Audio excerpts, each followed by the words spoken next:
mga talagang mga Indio, wala silang pinag-anak. Pinatunayan niyo na lumita ang aking kanil sa bayan ng Sargento. Wala silang modo. Kakabuisit. Sila'y makakasalanan. Di man nila alam paano mga umpisal. Kakalimutan mo ba nila masok? Ay, nasa bahay ng mga Indio. Shhh! Ano naman ngayon? Ito naman talagang wala silang modo. Magandang gabi sa inyo lahat. Kinagagal ako at pakilala sa inyo ang anak ng aking imaong kaibigan. Siya ay walang iba kundi si Crisostomo Ibarra. Magandang gabi sa inyo lahat. Ah, Padre Damaso, isang matalik na kaibigan ng aking ama. Isang matalik na kaibigan ng aking ama. Hindi ako bingi. Narinig ko ang iyong mga sinabi. Pero nagkakamali ka. Hindi ko naging kaibigan ng iyong ama. O manhin ko. Ikaw ang anak ni Don Rafael Ibarra. Hindi po kayo nagkakamali. Maligayang pagbabalik galing sa Europa. Salamat po. Ano ba naman po si Kapitan Chano? Hindi man na ako ay pinakilala sa mga babae. Magandang gabi. Ako po si Crisostomo Ibarra. Ay, ano ba yan? Ganyan ba ang tamang paraan para magplano ng isang bisita? Bulag ka. Hindi naman ako bulag. Sa katunayan, mas malinaw ang aking mga mata. Minamasdan ko lang yung buhok na bulag. Ay, alam kong maganda ko. Pero hindi ibig sabihin, pwede mo nang binyagan ang magandang sa'yo. Tama na nga yan. Tama ng usapan at maupo na kayo dahil nakahanda ng pagkain sa mesa. Ah, Padre Damaso, sige ikaw na maupo dito. Hindi. Ikaw na mong sa silang yan. Ah, Ibarra, nakalimutan mo na siguro ang aking bansa. Ikaw lang, ako na yata nakalimutan ang aking bansa. Ilang buwan na akong hindi nakakatanggap ng balita. Hindi ko man lang nalaman kung paano namatay ang aking ama.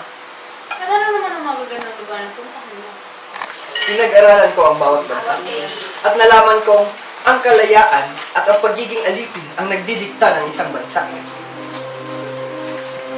Yan lang ba ang nalaman mo? Sinayang mo lang ang pera sa pagpunta sa mga lugar na walang kwenta. Kahit bata, ang kalaman tungkol dyan. Mauna na ako. Kakarating ko lang kanina at nalaman kong may mga bagay pa pala akong aasikaso. Teka lang. Hindi ako papayag na aalis ka dahil malapit na dumating si Maria Clara. Pupuntahan ko po siya bukas ng umaga. Pakisabi na lang po sa kanya. Nakita nyo yun? Nakita nyo? Ganun kabasusan ba ang napag-aaral sa pagpunta sa Europa? Kung hawak ko lang ang gobyerno, pagbabawal ko na ang pagpunta doon.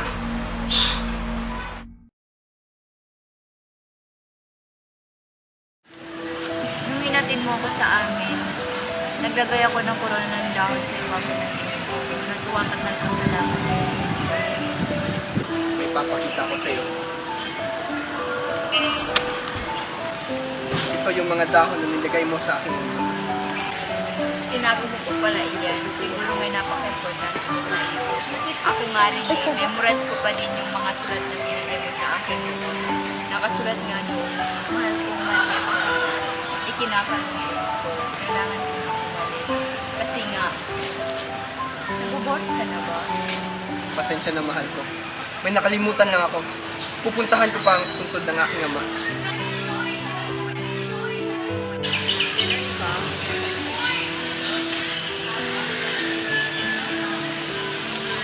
So, lagyan mo sa punta na. Ingat ka. Iingat ako para sa iyo. Paalam. Itong taon kaming hindi nagsama. Tapos itong pag-usap namin, hindi lang niya pinatagal ng 7 minuto.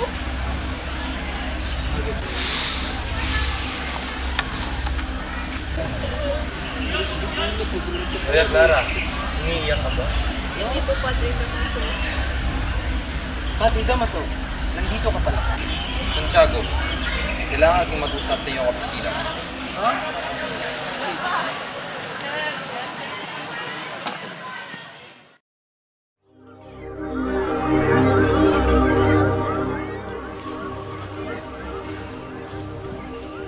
Walang pagpaganda mo, pagtad na nakakamaw sila.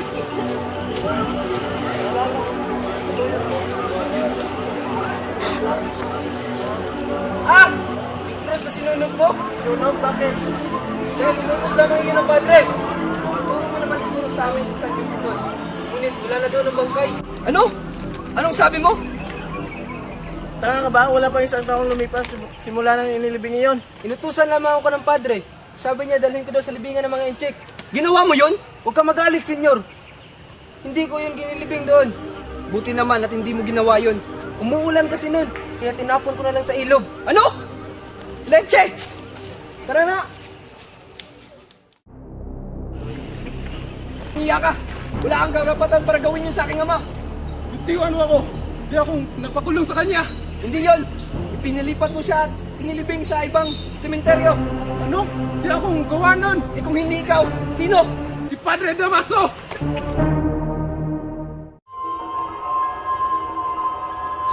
Ang dapat sana kain ng anak ko ay kinain ng asawa. Inubos niya lahat. Wala man lang siyang tinira. Inay! Anak ko? Si Crispin nagsisimbahan siya. Ano ginagawa niya doon? Nadapa ka ba? Hindi, Inay. Pinaril po ako ng gwardiya. Buti na lang at naligtas ka. Ano ginagawa pala nagkasibig sa simbahan? Pintangan siya nagnakaw ng 2 onsa. Nagnakaw?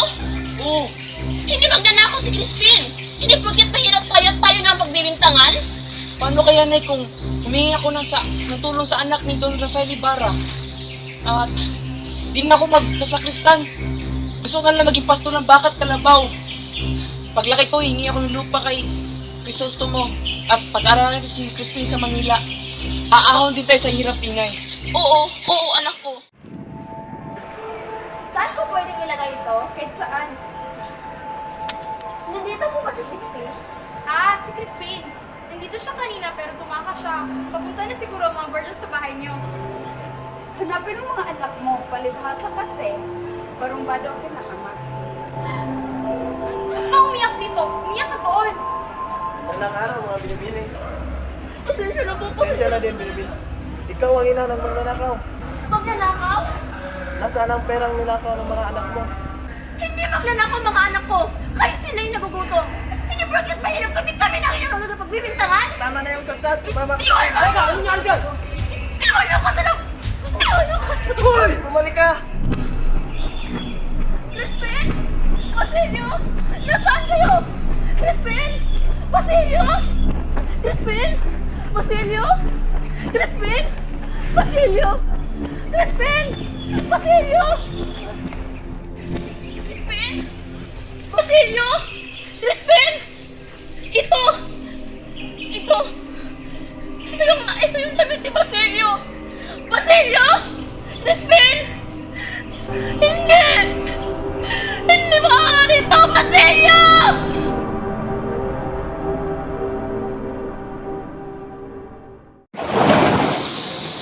Mahal kong gusto mo. Masaya talaga ako. Hindi ko inasahan na ayayain mo kong minista. Ikaw ang mahal ko. Sino pa nga ba ang yayayain ko? Siguro, para akong tubig para sa'yo. Kung hindi makainom, hindi mo makakayanan. Ganun na nga mahal. Bakit mahal ko? May problema ka ba? May mga naalala lang ako. Siguro, yung tungkol kay Padre Damaso na ginawa niya sa'yo. Kausap mo na ba siya? Para saan pa? Ang nangyari ay nangyari na at hindi na may babalik ang lahat. Maghihiganti ka ba? Bakit pa? Kung maghihiganti ako ay hindi na may babalik ang lahat. Tuloy pa rin ako sa aking plano. Magpapatayo pa rin ako ng eskwelahan para sa aking ama.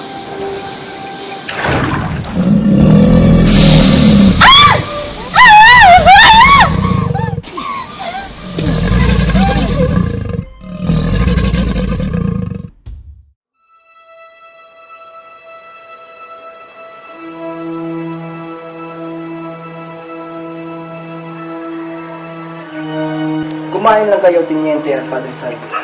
Maraming salamat at pumunta kayo sa aking maliit na salo-salo. Ibarra, alam mo ba inatake ng kriminal si Padre Damaso kahapon? Sinong kriminal? Yung umatake kay Padre Damaso kahapon. Inatake si Padre Damaso. Oo, nagpapahinga pa siya ngayon sa kanyang kama. At ang nagsasabi ang gumawa nun ay si Elias. Si Elias? Nagkakamali siguro kayo. Si Elias pala ang nagmamaninga sa bangka natin kanina? Ah, kasama niyo si Elias kanina? Isang malaking katangahan ang ginawa niyo. Hindi ko lubos maisip na isa siyang kriminal. Para kasing hindi. Mabutit di kayo nasaktan. La la la la la. Kakainin natin siya. Iyan yung ina ng lalaking pinagbintangan na magnanakaw. Ngayon di niya pa rin makita ang kanyang mga anak. Kawawa naman siya. Sige, Bara, halis mo na ako. Sasamahan ko aking mga kaibigan at maliligo na din ako. Sige, mahal ko. Mag-ingat ka. Sige, mauna mo na ako. Aalis na din ako.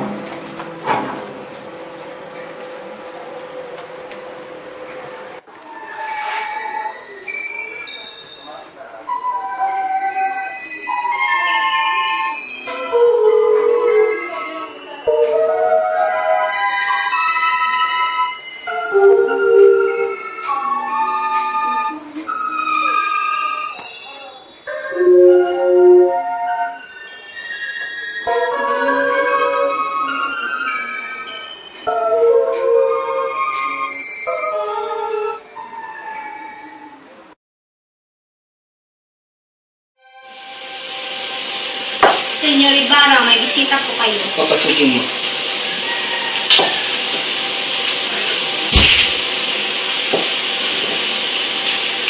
Elias, gusto mo. Maupo ka muna. Iligtas mo ang buong ko noon, kaya tayo naman ang ililigtas ko. Kalahati ko lang yan sa utang na babayaran ko. Meron akong papagawa sa'yo. Magsalita ka. Huwag mo sana sabihin sa iba ang mga babalang to. Sasabihin ko sa'yo. Huwag kang mag-alala. Alam kong gusto ka nilang hulihin, pero hindi ako papayag. Hindi ko iniisip ang sarili ko. Ikaw ang iniisip ko. Anong ibig mong sabihin? May nakaraan ka. Ang iyong lolo at ang iyong ama may mga kaaway. Kilala mo ang kaaway ko? May kilala akong isa. At sana wag mong kakalimutan ang mga sinabi ko sa iyo. Iligtas mo ang sarili mo para sa kapakanan ng bansa. Kailan tayo ulit magkikita? Kung kailan mo gusto. Basta nandito na ako para sa iyo. Gagawin ko ang lahat para mailigtas ka. At babayaran ko lahat ng utang ko hanggang sa aking kamatayan. Gayon din ako, Elias. Mag-iingat ka.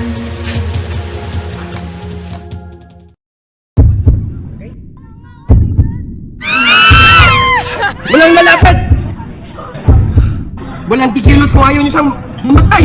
Mahal ko!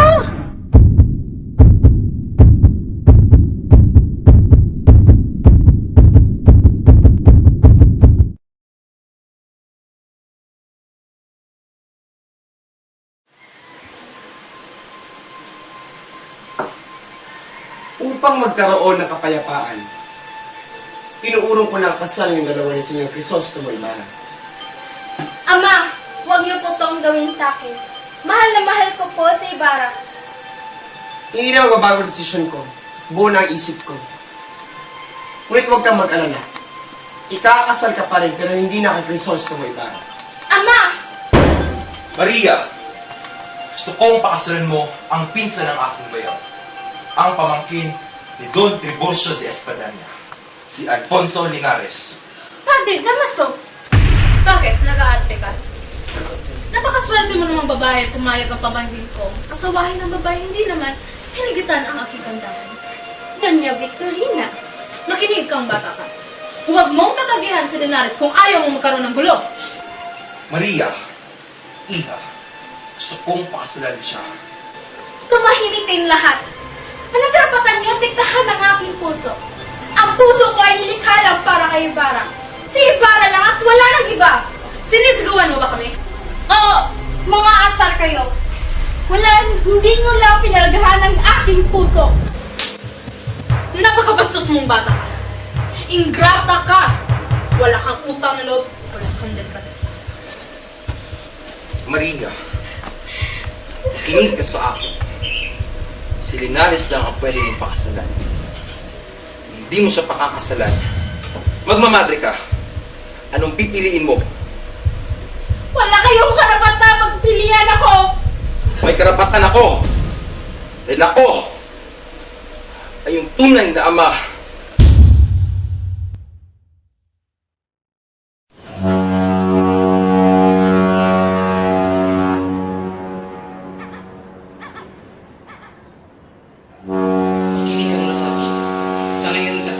kita sa bahay ng aking kaibigan sa Mandaluyong.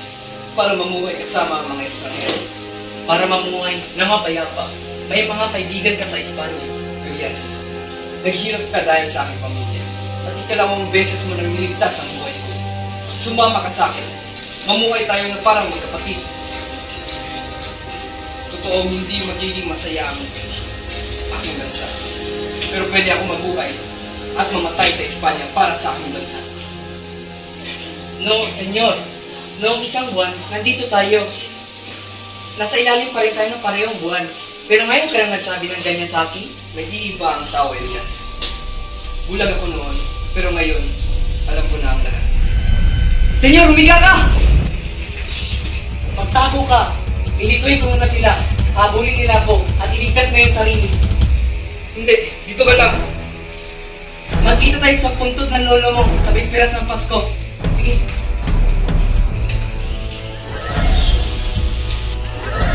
Ayun siya! Gunin mo siya para mapal sa akin si Maria Clara!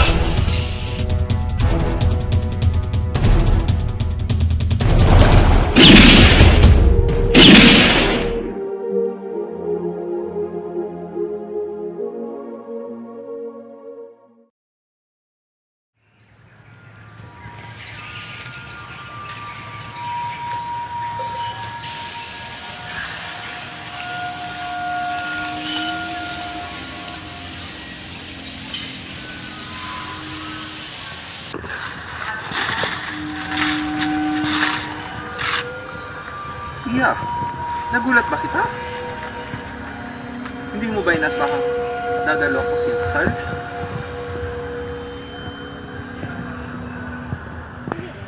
Oh, malamig yata ang kamay mo. May sakit ka ba? Sabihin mo sa akin kung may problema ka. Alam mo namang mahal na mahal kita. Kaya nga hindi kita napapagulitan. Bakit anak? Dahil ba kay Linares? Mahal mo po ba ako? Anak, Kung talagang mahal mo ko, poprotektahan mo ang aking ama at iurong ang kasal namin ni Linares. tawarin mo ako sa aking mga kasalanan. Pumayag ako magpakasal ka sa lalaking hindi mo naman mahal. Magmamadre na ako. Hindi!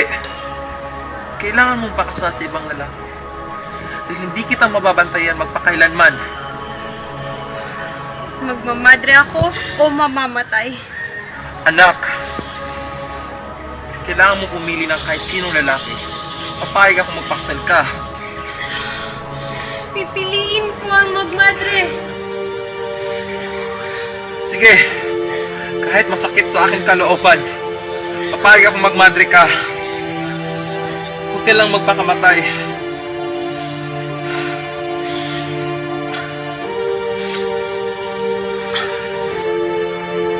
Totoo nga palang, may Diyos na nagpaparusa. Sana'y ako na lang kanyang parusahan. Huwag lang ang aking anak.